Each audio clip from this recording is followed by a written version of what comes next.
Birthday, আর আজকে আমি so happy. মানে আমার দাদা আমাকে এই গেঞ্জি দিয়েছে, আর এই তো পিছনে ফটোগ্রাফ দিয়েছে, অনেক কিছু লিখেছে আমার ব্যাপারে। তো আজকে আমি এমনটাই এত হ্যাপি যে আমি বলে বোঝাতে পারবো না। I am so happy.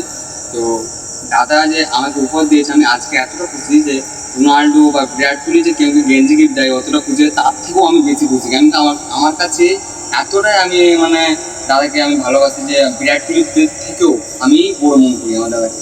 আর দাদা আমাকে যে উপহার দিয়েছে আমি কোনোদিনও ভুলবো না।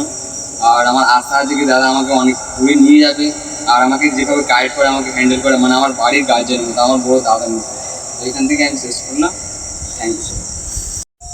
কি যাই হোক, এটা আমার ছোট্ট ভাই, অনেক আদরের। ও যে বললো বিরাট কোহলি রোনাল্ডো, তার হর আমি নই নেই, ভালোবেসে দিলাম। অনেক ভালো ছেলে, চাই যেন ভালো মানুষ হোক, সমাজে প্রতিষ্ঠিত হোক এবং খুব বড়। আমি আশীর্বাদ করি।